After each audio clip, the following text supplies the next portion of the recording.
Hello, hi friends. Welcome back to our channel Krishna Intensity Trading Levels. ఈరోజు July 11. ఈరోజు మనం ఇచ్చినటువంటి levels Nifty 50లో ఎలా వర్కౌట్ అయ్యాయి అనేసి మనం చూద్దాము. నిఫ్టీ 50లో నేను ఈరోజు లెవెల్స్ అనేది బిఫోర్ ద మార్కెట్ డే మనం ఇవ్వడం జరిగింది. నార్మల్ గ్రూప్స్లో మనం ఇవ్వడం జరిగింది, అలాగే ప్రీమియమ్స్ వాళ్ళకు కూడా ఇవ్వడం జరిగింది. ఇక్కడ చూస్తే ఇది ఈ లెవెల్ మనం అనేది ఇచ్చాము. ఈ లెవెల్ 24,312 లెవెల్ అనేది మనము నార్మల్ గ్రూప్స్లో మనం పోస్ట్ చేయలేదు. ఇది ప్రీమియం మెంబర్స్కి మాత్రమే షేర్ చేయబడుతుంది, వాళ్ళకి మాత్రమే మనం షేర్ చేసాము. ఎందుకంటే అన్నీ కూడా నార్మల్ వాటిల్లో మనం షేర్ చేయలేము. కొన్ని అబ్జర్వేషన్ పర్పస్ మాత్రమే పెడతాము. అబ్జర్వేషన్ పర్పస్ మాత్రమే పెట్టినప్పుడు ఈ లైన్ అనేది అంత ఈజీగా మనం ఇవ్వము. ఈ లైన్ ఇచ్చాము అంటే అది కన్ఫామ్గా ప్రీమియం లెవెల్స్ వాళ్ళకే ఉంటుంది. అది కూడా ఈ లెవెల్ని బట్టి మనం ట్రేడింగ్ చేసే విధానం కొంచెం చేంజ్ అవుతుంది. అంటే ఈ లెవెల్ని ఎప్పుడు పడితే అప్పుడు మనము ఈ లెవెల్ బేస్ మీద మనము ట్రేడింగ్ చేయము. సమ్ టైమ్స్ రేర్ కేసెస్లో మాత్రమే ఈ లెవెల్ని బట్టి మనం ట్రేడింగ్ చేయాల్సి వస్తుంది. అది మన ప్రీమియమ్స్ తీసుకున్న వాళ్ళకి ఆల్రెడీ తెలుసు, వాళ్ళకి మనం ఆల్రెడీ చెప్పాము కూడా. ఈ లెవెల్ నేను ఎందుకు ఇవ్వలేదు అంటే, ఈ లెవెల్ ఇస్తే తెలీదు ఎవరికి కూడా, అంతగా అందరికీ తెలీదు, ప్రీమియం వాళ్ళకి తప్పుగా. వాళ్ళు కన్ఫ్యూజ్ అయిపోతారు అబ్జర్వేషన్ చేసేవాళ్ళు. మళ్ళీ ఈ లెవెల్ ఎందుకు వచ్చింది, ఇక్కడ రోజు లేదు, ఈ లెవెల్ ఎందుకు వచ్చింది. సో నేను అందుకే ఆ లెవెల్ అనేది అబ్జర్వేషన్ వాళ్ళకి ఇవ్వడం లేదు. ఇక్కడ మనం చూస్తే మనం 1 అవర్ అనేది మనం ట్రేడింగ్ చేయమని చెప్పాము. అలాగే ఇది first candle 50 minutes, second candle, third candle, fourth candle. ఇక్కడ కూడా మనకు ఫిఫ్త్ క్యాండిల్లోనే మనకు ఎంట్రీ వచ్చింది ఈరోజు. ఇది మనకు ఫిఫ్త్ క్యాండిల్‌లోనే ఎంట్రీ ఎలా వచ్చింది అని మీరు ఎలా చెప్పగలుగుతున్నారంటే, ఇది ప్రీమియం తీసుకున్న వాళ్ళకి బాగా తెలుసు. ఎందుకు ఇక్కడ మనం ఎంటర్ అవుతున్నాము. ఇంకా చెప్పాలంటే ఈ ఓపెనింగ్‌లో వాళ్ళు ఎంటర్ అవ్వరు, ప్రీమియం తీసుకున్న వాళ్ళు. 5 మినిట్స్ క్యాండిల్‌లో ఈ లెవెల్‌లోనే వాళ్ళు ఎంటర్ అయిపోయుంటారు. నేను చూపిస్తాను 5 మినిట్స్.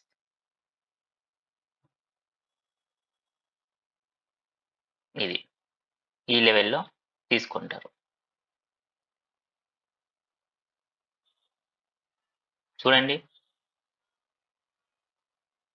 వన్స్ మనకి ఈ లెవెల్‌లో ఎంటర్ అయిపోయిన తర్వాత మన టార్గెట్ 1 ఇదవుతుంది. 24,193. ఈ టార్గెట్‌ని ఇది ఎంత ఈజీగా ఇచ్చింది చూడండి. దీని లో చూడండి 24,193.75. చూడండి.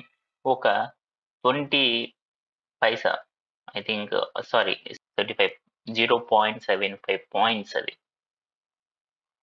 చూడండి ఎంత అక్యురేట్‌గా లెవెల్. మీరు ఈ 50 మినిట్స్‌లో చూసి చూడండి, ఇది విక్ చూడండి. ఇది కరెక్ట్‌గా ఈ పాయింట్ దగ్గరనే సపోర్ట్ తీసుకొని ఎందుకెళ్ళాలి పైకి? ఏమది ఇక్కడ తీసుకోవచ్చు కదా! లేకపోతే ఇక్కడ తీసుకోవచ్చు కదా! లేకపోతే ఇంకొంచెం కిందకొచ్చి తీసుకొని పోవచ్చు కదా! కానీ ఇక్కడే ఎందుకు తీసుకుందంటే, మనం ఇచ్చే లెవెల్స్ అంత పర్ఫెక్ట్‌గా ఉంటాయి. మనం ఇచ్చే లెవెల్ మార్కెట్‌కు అనుగుణంగా ఇస్తాం మనము. మార్కెట్ మనకు అనుగుణంగా పోదు ఎప్పుడు కూడా. మనమే మార్కెట్‌కి అనుగుణంగా లెవెల్స్ అనేది ఇవ్వడం జరుగుతుంది. మార్కెట్‌కి అనుగుణంగా మనం ఎప్పుడైతే లెవెల్స్ ఇస్తామో, ఎప్పుడైతే మనం ట్రేడ్ చేస్తామో అప్పుడే మనం సక్సెస్ అయితాము. మనం అనుకున్న విధంగా మార్కెట్ ఎప్పటికీ రాదు. మార్కెట్ అనుకున్న విధంగానే మనం పోవాలి. సో మార్కెట్‌కి అనుగుణంగా నేను ఈ లెవెల్ ఇవ్వడం జరిగింది. బిఫోర్ ద మార్కెట్ ఓపెన్ అవ్వకముందల. ఇక్కడ ఎంట్రీ తీసుకుంటారు. ఇక్కడ బాడీ లేకపోవచ్చు, కానీ విక్ వచ్చింది. ప్రైస్ ఇక్కడి దాకా వచ్చింది పాయింట్స్. చూసారా? ఎంత పర్ఫెక్ట్‌గా మనకు ఫస్ట్ టార్గెట్ ఇచ్చి, దాని తర్వాతనే ఇది మళ్ళీ పైకెళ్ళిపోవడం జరిగింది. నేను నిన్న వీడియోలోనే చెప్పాను మీకు. క్లియర్‌గా చెప్పాను. మనకు ఫస్ట్ టార్గెట్ రాంగాల్నే ఎగ్జిట్ అయిపోవాలి. ఇఫ్ ఇన్ కేస్ ఇంకా ఏమన్నా ఒక 2, 3 లాట్స్ తీసుకొనుంటే, అది సెకండ్ టార్గెట్‌లో మనం ఎగ్జిట్ అవ్వాలి. లేదు మనకు సెకండ్ టార్గెట్ కాకుండా పైకెళ్ళిపోతుంటే అప్పుడు మొత్తం మనం ఎగ్జిట్ అయిపోతాము. అప్పుడు మనము లాస్‌లో ఉండము, ప్రాఫిట్‌లోనే ఉంటామని నేను నిన్న మీకు చెప్పడం జరిగింది.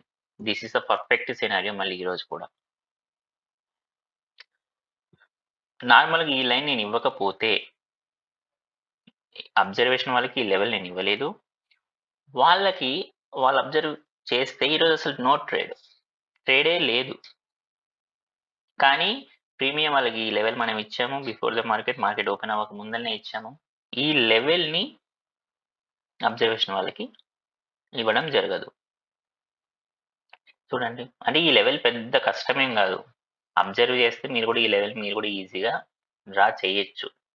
కానీ ఈ లెవెల్‌ని బట్టి ట్రేడ్ తీసుకునేది మీకు అంత ఈజీగా అర్థం కాదు. మీరెంత అబ్జర్వ్ చేసినా అర్థం కాదు. నేను చెప్పేంత వరకు ఈ లెవెల్ అర్థం కాదు. మీరు లెవెల్‌నయితే డ్రా చేయగలరు ఈజీగా. ఎందుకంటే ఈ పై లెవెల్, ఈ కింద లెవెల్, దానిపైది, దీని కింద తీస్తూ ఉంటాను కాబట్టి ఈజీగా ఈ లెవెల్ మీరు ఈజీగా ఐడెంటిఫై చేసి ఎయచ్చు.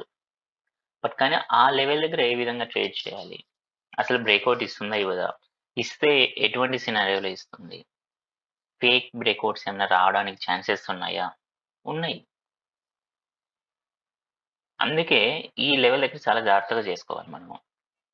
అందుకే ఇది ఈ లెవెల్ దగ్గర బ్రేక్‌ఔట్ ఇచ్చినా గాని చూడండి ఎంత స్పీడ్‌గా వచ్చి ఎంత స్పీడ్‌గా ఎళ్ళిపోయిందో. అలా ఉంటుంది ఈ లెవెల్. నేను అందుకే అబ్జర్వేషన్ పర్పస్ ప్రకారం నేను అసలు ఈ లెవెల్ అనేది ఇవ్వను. ఈ లెవెల్ అనేది తీసేస్తే నో ట్రేడ్. అసలు ఎటువంటి ట్రేడ్ చేయరు. ఎటువంటి ప్రాఫిట్ ఉండదు. ఎటువంటి లాస్ ఉండదు. మన మనీ మన దగ్గరే సేఫ్‌గా ఉంటుంది. అది. మనకిక్కడ టార్గెట్ ఇచ్చింది. ఇచ్చిన తర్వాతే పైకెళ్ళిపోవడం జరిగింది. నెక్స్ట్ బ్యాంక్ నిఫ్టీ ఒకసారి చూద్దాము. ఇది మనము బ్యాంక్ నిఫ్టీకి ఇచ్చిన లెవెల్స్. బ్యాంక్ నిఫ్టీ కూడా సేమ్ అంతే. అబ్జర్వేషన్ పర్పస్ వాళ్ళకి ఈ మిడిల్‌లో ఉన్న లైన్ మనం ఇవ్వడం జరగదు. కావాలంటే మీరు అబ్జర్వ్ చేసుకొని మీరు ఓన్‌గా చేయొచ్చు ఇది. ఈ లెవెల్ ఎయచ్చు. బట్ కానీ ట్రేడ్ ఎలా తీసుకోవాలనేది మీకు కొంచెం కన్‌ఫ్యూజన్‌గా ఉంటుంది దీని ప్రకారం. ఇది first 50 minutes candle, second, third and fourth. మన వాళ్ళ ఎంట్రీ ఇక్కడ అయ్యుంటారు. ప్రీమియం వాళ్ళు. ఇక్కడ ఎంట్రీ వాళ్ళకి చిక్కింది. అదే ప్రీమియం కాకుండా అబ్జర్వేషన్ చేసే వాళ్ళకి ఎక్కడ చిక్కుతుంది? ఇక్కడ చిక్కుతుంది. ఇక్కడ. ఈ క్యాండిల్‌లో చిక్కుతుంది. ఈ క్యాండిల్‌లో చిక్కితే ఏముంది ఇక్కడ? ఈ కొంచెం స్మాల్ పాయింట్స్. కొన్ని పాయింట్స్ మాత్రమే. ఐ థింక్ ఆల్‌మోస్ట్ 857 ఒక 30 పాయింట్స్. అంతే. కానీ ప్రీమియం వాళ్ళు ఇక్కడే ఎంటర్ అయ్యుంటారు. ఇక్కడ ఎంటర్ అయితే ఎన్ని పాయింట్స్ అండి? 281 ఇదొకటి. మొత్తం 300 పాయింట్స్ క్యాప్చర్ చేయడం జరిగింది ఈరోజు. First target and second target. ఈ విధంగా ఉంటుంది. చూడండి ఎంత పెద్ద క్యాండిల్ వచ్చిందో. ఇక్కడ సస్టైన్ అవ్వలేకపోయింది మార్కెట్. ఫస్ట్ టార్గెట్‌లో 1 లాట్ ఎగ్జిట్ అయిపోయుంటారు. సెకండ్‌కొచ్చినాక ఎగ్జిట్ అయిపోయుంటారు. ఇంకా ఏమన్నా ఉండింటే ఇంకొక మేబీ ఎక్కువ తీసుకునే వాళ్ళు కూడా ఉంటారు. అది వాళ్ళ ఓన్ రిస్క్‌ని బట్టి ఉంటుంది. ఇంకా వాళ్ళేమన్నా తీసుకోవాలంటే ఇది ఇక్కడ ఎప్పుడైతే మళ్ళీ పైకి క్లోజ్ ఇచ్చింటుందో డెఫినిట్‌గా అప్పుడు వాళ్ళు ఎగ్జిట్ అయిపోతారు మొత్తం కూడా. సో, ఫైనల్లీ వాళ్ళు ప్రాఫిట్‌లో ఉంటారు. సరే ఇక్కడ మనము మళ్ళీ రివర్స్ ట్రేడ్ చేయొచ్చా? అంటే చెయ్యొచ్చు. కానీ అది అన్ని సినారియోస్‌లో వర్కౌట్ అవ్వదు. మనం దాన్ని జాగ్రత్తగా అబ్జర్వ్ చేయాల్సుంటుంది. ఇక్కడి నుంచి ఇంత 1, 2 టార్గెట్స్ మళ్ళీ ఇచ్చింది కదా! ఇక్కడ మళ్ళీ మనం ఎంటర్ అవ్వచ్చు కదా! అంటే అది అంత ఈజీగా మనం ఎంట్రీ అవ్వడానికి ఉండదు. ఎందుకంటే ఇది మొత్తం సెల్ ఎంట్రీలో ఉంది ఈరోజు మార్కెట్. బై ఎంట్రీలో లేదు. ఇది ఏ లెవెల్ దాటితే బై ఎంట్రీకెళ్తుంది అనేది మనకు తెలిసుండాలి. అది తెలియకుండా ఇక్కడ నాకిది ఒక గ్రీన్ పడింది. తర్వాత ఇంకొకటి పడింది. సో, నేను బై చేస్తాను. టార్గెట్ ఇస్తుంది. ఇస్తుంది. సమ్‌టైమ్స్ ఇస్తుంది. సమ్‌టైమ్స్ ఇవ్వదు. కానీ రూల్ అది కాదు దీనికి. బై ఎంట్రీ ఎక్కడైతే ఉంటుందో అక్కడికెళ్ళాలి మార్కెట్. ఇది ఇంకా సెల్ మూడ్‌లోనే ఉంది. ఇక్కడి వరకు కూడా సెల్ మూడ్‌లోనే ఉంటుందిది. సెల్లింగ్ పర్పస్సే ఉంటుంది. ఇక్కడి వరకు మనం సెల్లింగ్ పర్పస్‌లోనే చూస్తాము. వన్స్ ఇది ఎప్పుడైతే ఇక్కడ ఇది బ్రేక్‌ఔట్ అయిందో అప్పుడు మనం బయింగ్ పర్పస్‌కెళ్ళిపోతాము. ఏ లెవెల్ నుంచి ఏ లెవెల్ వరకు మనకు సెల్లింగ్ పర్పస్ ఉంది అనేది మనం ఐడెంటిఫై చేసుకోవాలి. సో, ఇది మనకు 2 టార్గెట్స్ అనేది హిట్ ఇవ్వడం జరిగింది. 300 పాయింట్స్ వచ్చింది మనకు స్పాట్‌లో. ఇంకా ఆప్షన్స్‌లో మీరే చెక్ చేసుకోవాలి. అండ్ ఇంకా చూస్తే మార్నింగ్ నేను Sun Pharma and HDFC bank ఇవ్వడం జరిగింది. అవి నేను మెన్షన్ చేశాను మీకు ఇచ్చేటప్పుడే రిస్కీతో కూడుకున్నవి అనేసి. రిస్క్ ఉంటుంది అనేసి నేను క్లియర్ కట్‌గా హైలైట్ చేసి మరీ పెట్టానవి. ఎందుకు అంటే చూపిస్తాను చూడండి. సన్ ఫార్మా యాక్చువల్‌గా మనకి బై ఎంట్రీ వచ్చింది. సారీ, సెల్ ఎంట్రీ వచ్చింది. వన్స్ మనకి సెల్ ఎంట్రీ వచ్చిన తరువాత టార్గెట్ హిట్ అవ్వాలి. టార్గెట్ హిట్ అవ్వలేదు అంటే ఏముండాలి? ఖచ్చితంగా ఈ లెవెల్ లోపలే ఉండాలి. ఈ లెవెల్ పైకి పోకూడదు గదా! మరెందుకు పోయింది? డౌట్ వచ్చుండాలి ఈరోజు. అబ్జర్వ్ చేసిన వాళ్ళకి. ఇది ప్రీమియం వాళ్ళకి నేనివ్వను. రిస్క్‌తో కూడుకున్నవి. ఎక్కువ రిస్క్ ఉన్నవి ఇవ్వను. ఇఫ్ ఇన్ కేస్ కొంతమంది అడుగుతారు. రిస్క్ ఉన్నా గాని మాకిబ్బంది లేదు. స్టాక్స్‌లో కూడా ఇవ్వండి. స్టాక్స్ చేసుకునేవాళ్ళు. సో, వాళ్ళకి నేను ఇస్తాను ఇవి కూడా.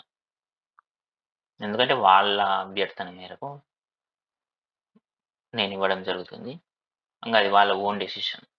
రిస్క్ అని చెప్తాను. చూడండి ఇదెందుకు ఇక్కడ పైన క్లోజ్ అయింది? దీని లోపలే ఉండాలి గదా! ఎండ్ ఆఫ్ ది డే కల్లా. అంటే ఇది రిస్క్‌తో కూడుకున్నది. రిస్క్‌తో ఉన్నవి అలానే ఉంటాయి. ఒకసారి రిస్క్‌తో ఉన్న ట్రేడ్స్ ఎలా ఉంటాయో చూపించాలి. అసలు యాక్చువల్‌గా చెప్పాలంటే దీనికసలు మనకి సెల్ ఎంట్రీ లేదు, బై ఎంట్రీ లేదు. ఇఫ్ ఇన్ కేస్ వస్తే రావచ్చు. ఫస్ట్ టార్గెట్ వరకు రావచ్చు. అంతే. 2 టార్గెట్స్ 2, 3 టార్గెట్స్ ఇవ్వడం జరగదు. రిస్క్‌తో కూడుకున్నయి. ఇచ్చాయంటే ఇంక ఆ రోజు దానికేదో ఒక న్యూస్ బేస్‌ని బట్టి, ఇంకొకదాన్ని బట్టి అది ఇవ్వడం జరుగుతుంది. అలాగే హెచ్‌డిఎఫ్‌సి చూడండి మీరు. హెచ్‌డిఎఫ్‌సిలో మనకి ఎంట్రీ ఎక్కడ చిక్కింది యాక్చువల్‌గా అంటే ఈరోజు ఇదే ఈ క్యాండిల్‌లోనే చిక్కింది ఎంట్రీ.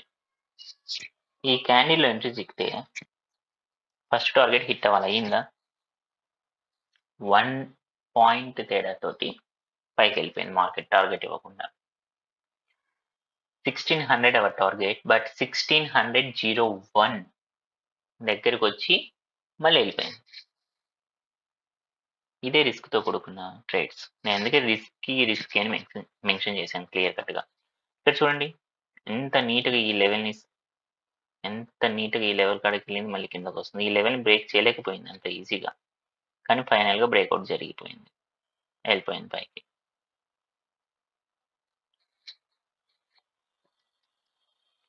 రిస్కీ ట్రేడ్స్ అనేవి ఇలా ఉంటాయి.